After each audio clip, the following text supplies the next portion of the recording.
वाहिद पूजित देवगण ऋषिगण पितृगण समुपस्थित विद्वज वृंद विप्र वृंद भक्त वृंद संत वृंद सज्जन वृंद भगवान नेमी प्रेमी श्रद्धालु भक्तगण श्रद्धा मूर्त माताएं परम पावन भागवती तीर्थ में हम सब अवगाहन करते हैं। भगवान की अहेत की कृपा से मानव जीवन का दुर्लभतम फल हम सबको प्राप्त हो रहा है। मानव जीवन की सार्थकता इन्हीं पुनीत कर्मों में निहित है। पुनर्ग्राम पुनर्छत्रम पुनर्वित्तम पुनर्गृहम पुनः शुभा शुभम कर्मम न शरीरम पुनः पुनः। मानव जीवन में सावधानी की यही आवश्यकता है कि अपने लक्ष्य को निर्दिष्ट करे, निश्चित करे। वस्तुतः जीवन कल्याण के लिए प्राप्त हुआ तो कल्याण में हम सब कहाँ तक आगे बढ़े इसी का विचार करना चाहिए। हम कहाँ बढ़ रहे हैं, क्या पा रहे हैं, उसका तुलनात्मक चिंतन करें। आत्मा का कल्याण कहीं बाधित तो नहीं हो रहा है, यह विषय बार बार चिंतन में आते रहना चाहिए। चूंकि प्राप्त जगत के संपूर्ण संपदा वैभव आदि अनेकों जन्मों में पुनः पुनः प्राप्त होने वाले हैं। पुनर्ग्राम मनुष्य ना भी हुए पशु पक्षी भी होंगे, किसी गांव में ही जन्म होगा। पुनर्क्षेत्रम मनुष्य की खेती बाड़ी घर मकान तो पशु पक्षी के भी क्षेत्र होते हैं जहाँ वह निर्वाह करता है। पुनर्गृहम मनुष्य नहीं हुए, मनुष्य को जैसे घर है वैसे पशुओं के गोष्ठ हैं, पक्षी के घोंसले हैं, सांप कीड़े के बिल हैं, रहने का इंतजाम सबको है। मनुष्य के भी संतान, पशु के भी संतान, पक्षी के भी संतान, कोई इससे भी वंचित नहीं है। वंचित किस बात से है? अगर मनुष्य का अवसर गवा दिया तो भजन करने से हम वंचित हो जाएंगे, बाकी बात की कमी नहीं। घर तो मिलेगा, मनुष्य के घर, पशु के घर, पक्षी के घर, मकोड़ों के घर, घर सबको, संतान सबको है, खाने पीने का इंतजाम सबका है। और सारे इंतजाम के बाद भी वो भजन नहीं कर सकता और हम भजन कर सकते हैं। बस इतना ही अंतर है अन्य जीवों से। इस शरीर को पाने के बाद एक बात का ध्यान तो सदा रखना चाहिए, हम कुछ भी करें पर आत्मा से समझौता न करें, इसके कल्याण को बाधित न करें, अपनी भलाई से कभी मुख न मोड़े। आत्मा का कल्याण हो रहा हो तो कुछ भी करे चलेगा, पर आत्म कल्याण को छोड़कर कुछ भी करे तो वह अनुचित जैसा होगा। इसलिए अपनी भलाई का ध्यान रखें। यही मानवता है, यही मानव की बुद्धि की महिमा है, यही मानव जीवन की सार्थकता है। ऐसे अद्भुत चिंतन करते हुए निरंतर हरि का नाम जिह्वा पर आवे, इसका सत प्रयास करें। वर्तमान च जद पापम भूतम जद भविष्यति तत्सर्वम निर्धत्यासो गोविंदानल कीर्तनात्। भगवान नाम जब जिह्वा से जप होने लगता है वो उत्तप्त अग्नि जलती है, जिसमें पीछे का पाप जल जाता है, मौके का पाप जलता है। और जलती आग में 4 दिन तक पकवान पकाते रहो, चूंकि भट्ठी जल रहा है। ऐसे आज जो नाम की अग्नि जलेगी, पिछला सब जल जाएगा, मौके का भी जल जाएगा, आने वाले पाप भी जल जाएंगे। इतना उत्तप्त आग होता है भगवान नाम का। इसलिए नाम जप की निष्ठा बनाइए, नाम निष्ठ होकर के भगवान का भजन करिए। प्यारे 7 दिन में कोई कथा गा के किसी को तार देने का दावा करे तो उसमें कुछ तो काबिलियत होगी, वह काबिलियत है भगवान नाम। तो भगवान की कथा में 7 दिवस में केवल केवल केवल केवल भगवत आश्रित होकर भगवान नाम जपने की महिमा बताया गया है।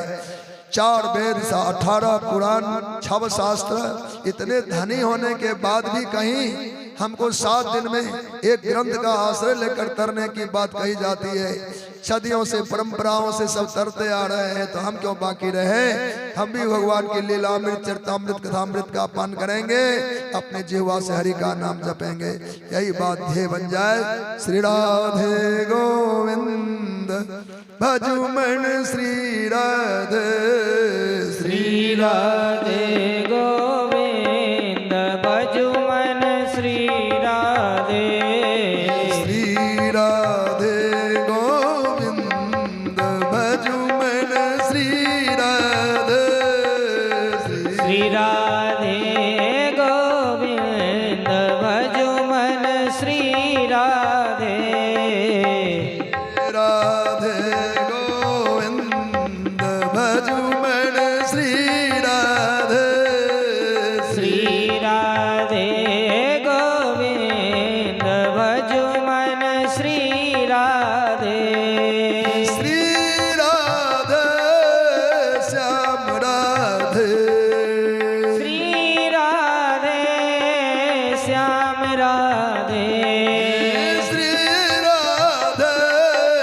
श्याम राधे श्री राधे श्याम राधे श्री राधे गोविंद भजुमन श्री राधे श्री राधे गोविंद भजुमन श्री राधे श्री राधे गोविंद भजुमन श्री राधे श्री राधे गोविंद भजुमन श्री राधे श्री राधे श्याम राधे श्री राधे श्याम राधे श्री राधे श्याम राधे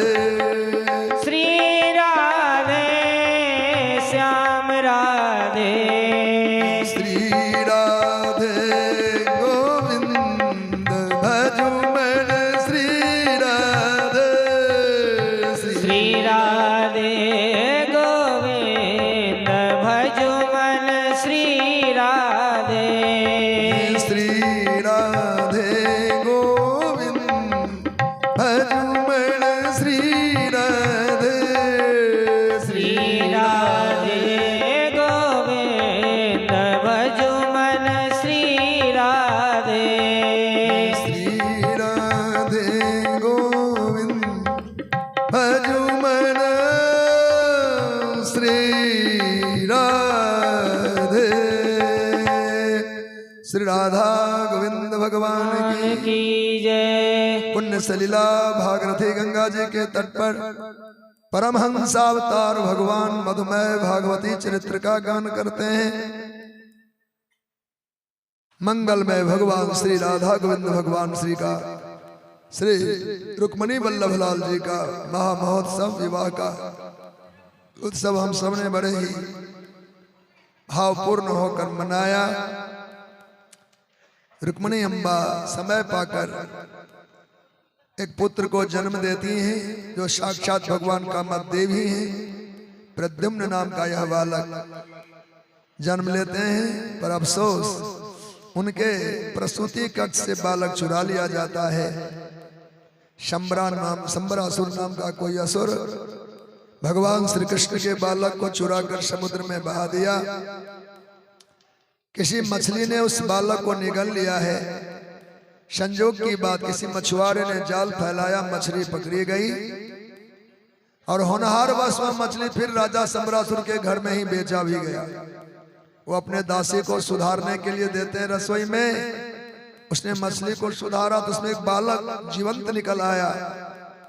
उस बालक का लालन पालन दासी करने लगी। कुछ समय बाद उस बालक के प्रति प्रगाढ़ ममता उनके मन में उमरने लगी। बालक कुछ होशियार हुए तो कहा, तुम मातृवत हमारा पालन करती हो, पर तुम्हारे नेत्र का स्नेह हमें भेद देता है। तो दासी जिसका नाम मायावती है कहने लगी, स्वामी आप यह स्मरण करें, पूर्व जन्म में आप कामदेव भगवान थे, मैं आपकी पत्नी रति थी। शंकर भगवान के कोपानल में आप जल गए थे। भगवान शिव ने ही वरदान दिया था, श्री कृष्ण भगवान के पुत्र आपके पति होंगे। मैं प्रतीक्षा में तब से हूँ। और यह दुष्ट आपको हरण करके ले आया। आपकी माँ कुरर पक्षी की भांति विलाप करती है, इस दुष्ट का वध करिए और हमें लेकर चलिए। कहा हम छोटे से बालक, भला इससे कैसे बदला चुकाएंगे। कहा हम माया जानते हैं, माया से आपको यौवन प्रदान कर देंगे, माया से युद्ध की कला सिखा देंगे। और ऐसा ही हुआ। मायावती ने प्रद्युम्न भगवान को युद्ध कौशल सिखा दिया, जवानी दे दी और आखिर युद्ध हुआ। युद्ध में शंबरासुर मारा गया और भगवान प्रद्युम्न अपनी प्रिया को संग में लेकर विमान में आरूढ़ होकर के द्वारिकापुरी पहुंचे। माता रुक्मिणी लजा रही हैं, कोई भगवान विवाह करके तो नहीं आए। तब तक नारद जी ने कहा, नहीं देवी, यह आपका वह बेटा जो कुक्षी से प्रसूति कक्ष से चोरी हुआ था, वही युवावस्था को प्राप्त हुए विवाहित होकर लौटे हैं। तब तो क्या कहना, पूरे द्वारिकापुरी में आनंद का वातावरण हो गया। ऐसे अद्भुत चरित्र हैं। एक बार भगवान की सभा में सत्राजित नाम का राजा आया, जिसके गले में श्यामंतक नाम की मणि थी। उसका प्रकाश सूर्य भगवान की तरह था। आदर पूर्वक बैठने को भगवान ने अवसर दिए। पश्चात कहा, यह जो मणि है यह महाराज उग्रसेन के खजाने में दे दिए जाए, इससे प्रजा की सेवा होगी। क्यों? इस मणि में 8 बार सोना नित्य निकलता था। 8 बार का मतलब हुआ 12 96 किलो सोना उस मणि से प्रतिदिन प्रकट होता था। दूसरी विशेषता थी, जहां रहे वहां दुर्भिक्ष दरिद्रता नहीं आ सकता है, मणि की विशेषता थी। तो भगवान श्री कृष्ण ने मांगा, पर सत्राजित देने से मना कर दिया और सभा से चला गया। किसी दिन उसका छोटा भाई प्रसेन भैया की माला अपने कंठ में डाली और वन में घोड़े पर चढ़कर गया। किसी शेर ने शिकार कर लिया, मार डाला उसे, मणि छीन लिया। मणि लेकर सिंह जा रहा था, किसी भालू ने उनका शिकार कर लिया। मणि लेकर वो अपनी गुफा में गया और अपनी पुत्री को खेलने दिया। वो महात्मा जामवंत थे भालू के रूप में। द्वारिकापुरी में भगवान का अपजस फैल गया। भगवान ने मणि चुराया, भगवान ने मणि चुराया। भगवान चुराते हैं क्या? अब बड़ा अनर्थ सा हुआ, भगवान को बड़ा दुख हुआ। द्वारिकावासी प्रजा हमको चोर कहते हैं, झूठा कलंक लगा। तो भगवान ने कहा, है द्वारिकावासियों, तुम सब 15 दिनों तक दुर्गा पूजा करो और हम जंगल से ढूंढ करके रत्न को लाएंगे। जिन योग माया को भगवान ने वरदान दिया था, जन्म में तुम सहायता करोगे, तुम्हें दुर्गा काली भद्रा चंडी के नाम से पूजा करवाएंगे। भगवान द्वारकाधीश ने अपने ही नगर से पूजा की शुभारंभ कर दी। द्वारका वासियों ने दुर्गा पूजा का अनुष्ठान आरंभ किया। भगवान 15 दिन का सत्र दिए, 15 दिन करना। भगवान खोजते हुए आए, रास्ते में प्रसेन का शव मिला, आगे सिंह मारा हुआ देखा। गुफा में प्रकाश देकर भगवान प्रवेश किए।